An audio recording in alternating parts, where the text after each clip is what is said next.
Hey everyone, aloha. My name is Chris Baxter, aka Hairy Mandibles, and welcome to my introduction to the Pumpkin Pandemonium Project. If you're wondering what this is, allow me to illuminate you. The Pumpkin Pandemonium Project started out as a way for me to enjoy pumpkin carving year round, and it's now evolved into an asset pack aimed at digital sculptors of all skill levels to stay engaged with ZBrush, either for fun or more importantly when creative ruts happen. In my free time, I love to tune in and watch people stream ZBrush, and it's helped me immensely. However, I've noticed that a trend amongst viewers who weigh in with feelings of not being good enough or being in a creative slump, and I've been wanting to put something together that will help that out. I myself am not immune to the dreaded creative block. I mean, it's a sticky feeling and it can be difficult to shake, which is what motivated me to turn this little project into a force to shatter that imaginative dams blocking one's progress. This asset pack is for digital sculptors of all skill levels, from pros to newbies, and it's particularly good for new users who might be intimidated by all that ZBrush has to offer. And it's an understatement to say that yes, ZBrush has a lot to give. It's very overwhelming the first time you get in there. So the Pumpkin Pandemonium Project gives users a purpose that allows for the free play of space to get from point A to point B by relieving a lot of the pressure of not knowing where to start or what to do. They say that in order to get good at something, in this case, digital sculpting, you need to get at least like 10 minutes a day, 10 minutes a day of practice. The Pumpkin Pandemonium Project is suited exactly for that. You can spend as little as 10 minutes or as long as you like and wind up with something that should leave you inspired to keep going, or at the very least, keep your skills sharpened. Creative skills are perishable, and carving a digital pumpkin can be done so in so many ways that you can always stay fresh by taking a different route each time. So that's enough jabber for me. Let's pop this thing open and see what is inside. All right. So if you pick this up and unzip the file, once you have it open, you're going to see there's two folders, project file and 3 brushes and the README. The GBS Pumpkin Starter is the main project file that you can pop open. It's going to have a pumpkin base mesh to work with. You've got the Pumpkin IMM brush, which has various little parts that will come in handy that I will show to you in just a moment. You have Pumpkin Warts, which is something very new that I just added now. This is a set of Vdm brushes. I think there's 14 different styles of warts that you can apply, and you can use those and come up with different combinations, and I will be expanding this. And then you have the simple eyes, which I think, if I remember correctly, there are 18 different stylized eyes that you can drop into a pumpkin to give it a little more character.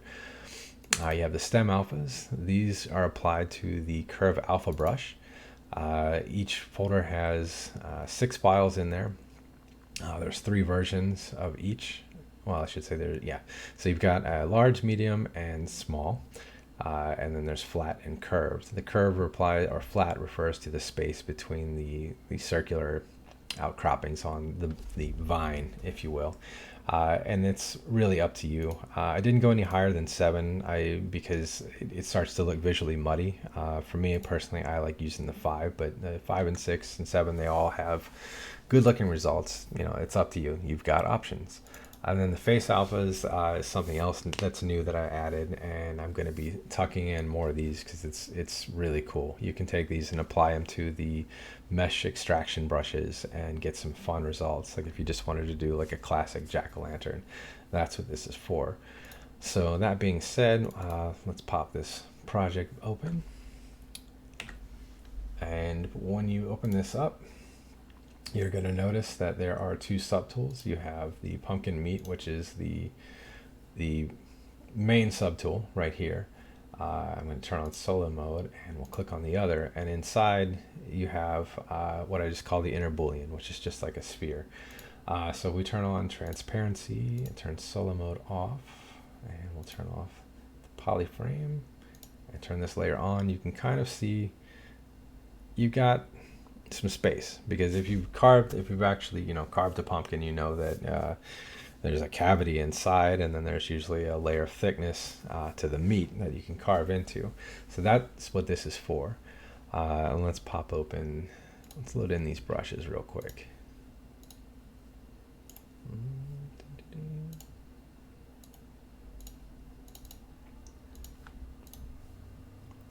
So here we have the Pumpkin Pandemonium brush.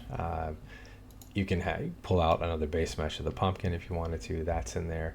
Then the next four are 5-sided, 6-sided, 7, and 8-sided cut. So this is designed, I put these in there because, and I will show you in another video like how to use it, but I'm just going to drag one out here so that you can see. So we'll take the 5-sided, find the center of the top of the pumpkin from a top-down view and just pull it out. Now it doesn't look like there's anything there, but I promise there is. And we'll turn off the subdivision. So, and I'm going to turn on double. You might notice that my UI is different. I am using Shane Olson's UI, which I'm a huge fan of. And if you want that, I'll put a link in the description as to where you can get it. He puts it out there for free. It's really great, very useful. It's my go-to. I won't turn that symmetry off. So yeah, you pull this thing out. And basically, like once you've cored this thing out, you can put this into position. There is not a lot of depth to it, but you can boolean with this and basically cut into this like you would a jack-o'-lantern to make a lid. So like if you wanted to print out your pumpkin and make like a little, like, I don't know, a tea tree candle holder or something, or I suggest using the little battery powered ones because you don't want to put flame to resin or whatever plastic you're printing in, but you know, yeah, you can make like a little like jack-o'-lantern lamp, and this is what this is for. Or if you wanted to have that for sculpting purposes and pull the lid off and maybe have some ghosts or something flying out, you can do that too. So let's clear this, and we're gonna pull up the stem. So this is just a simple stem. If you wanted to drop that in, you know, you can pop this in here right here. I like this, but I'm actually a big fan of the Curve Alpha brush for making stems. But this one is really good too if you just want something like short and sweet. You know, you can tuck that back down and then pop open your deformers, choose the bend curve, and you'll notice, I mean, if you're new to deformers, you'll notice that there are 2 dots running through the center, which is what you want. And then you want to pull out the curve resolution and just add a second one. You really don't need more than 3, but you can add as many as you want, obviously. So I like to try and pull this one down and just keep it there and not really manipulate that. It'll keep the base nice and like centered to the pumpkin meat, and then you can pull this guy around and, you know, start to shape it. But it's great too because, yeah, it's kind of hard to see with this coloring, but you can add a twist, get yourself a nice curvy vine like that. So yeah, we'll go into more detail about how to stylize the stem in another video here too. Then I've also got some seeds, which I like to use for teeth. So you have a flat and a curve, and this is just a stylistic choice, like whichever one you want, whatever you think looks good. So that's that. I've got more goodies that I'm going to be adding to this. I did have the eyes in there, but I felt like splitting that out because there's a lot of eyes and I'm going to add more to that. So let's pop that open here. So yeah, you've got options. You've got some fun options for the eyes. We're just going to pull out some simple ones. You know, pop on symmetry, and you can just kind of see. We can go through the different ones. You know, they're fun. It just gives you a little extra personality if you want to kind of like dig into the pumpkin and really start sculpting. Like I'm a big fan of Ray Villafane and Andy Bergholtz. I love how they sculpt and carve pumpkins. I mean, it's really inspiring to me. In fact, Andy Bergholtz has a really cool online class that's part of Stan Winston's school that I took live when he did it, and the recordings are up there. Check that out if you really like, you know, getting into pumpkins. I do. I mean, for me, like Halloween is an everyday scenario. So yeah, so here's the eyes. I'm just gonna close these out, and now I think I will show you. Let's give this some divisions. Pull that up, and we're going to load in the warts now. So these are some VDM brushes, and what's cool about VDMs too is that you can they work with color. So if you notice, like if you look at like real pumpkins, you'll see that they have warts, and this is edema, and this happens most of the time. It happens because the pumpkin takes on too much water, and that tends to just kind of express itself in the form of these like warts. And they tend to not be the same color as the surface of the pumpkin. They're typically like kind of tan, or it just depends. I mean, if you Google pumpkins and check those out, and you'll see. So I'm just going to fill this guy with this orange, and then we're going to select just a tan color and pull this guy in, and you'll see it'll come in with the color, and it's really cool. I mean, it just looks nice and sharp. You need to have a lot of geometry. It'll help push these things. So I mean, you can go nuts with this and just kind of give your pumpkins a little more character and flair. I mean, Google pumpkins and take a look at how these things kind of come in. They do, I noticed, they do tend to run along the poles typically. So you can use these curves. So yeah, let's delete these, and I'll talk about the. I'm going to talk. Oh, actually, you know what? No, let's take a look at the Curve Alpha brush. So this is really fun. This is I love this brush. I love that it's been added in. I'm just gonna go into the Stem Alpha. I'm just gonna grab this medium one. So, and we're gonna turn off symmetry. Oops.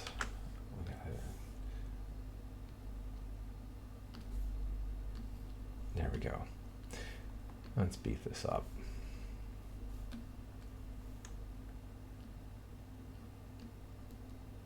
So this is fun. I mean, you can really come in and like start to like shape this,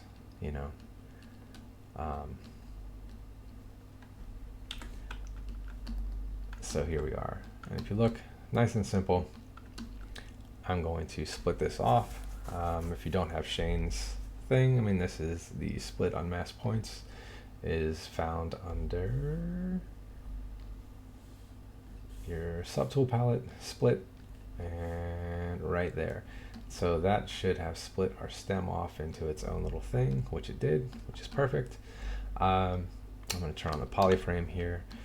So like, I don't like to have a fully tapered end, so I will just select that, and then I will do a delete hidden followed by a close holes, and you've got a nice cut little stem that you can like work from too. Me personally, I like to take it and I like to, I don't know, I will apply dynamic and delete lower, and then I'll go into my Dynamesh, I'll turn on polish, and I'll hit Dynamesh, and then I like to get my damn standard brush, come in and just start to get in some creasing and things like that. Also like to take the trim dynamic brush and just kind of, really funk up the end of this vine so that it's not so like perfect and flat. So yeah, there you go. You got a nice looking little stem. Let's make it a little darker, maybe.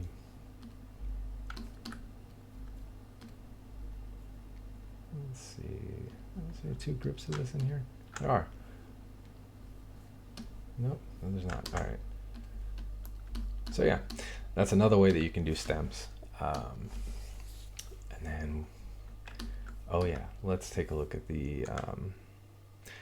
All right, so if you hold down Control and you switch over to like either Mesh Project or Mesh Extrude or Mesh Extrude Project, and then you want to switch to your drag rectangle and go to alphas, and we're going to, oops, I got tucked behind. We'll go back up, look in the face alphas, you can see you've got all these. Let's pull one out for a mouth. Let's do this. Okay.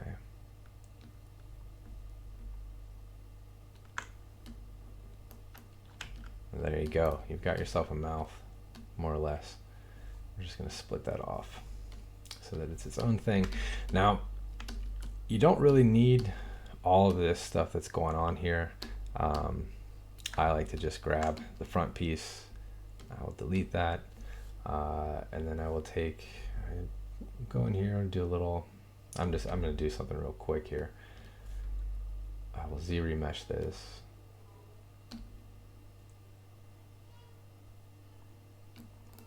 Just to kind of clean it up a little bit. And then I will use my Z modeler, go to extrude, polygroup all.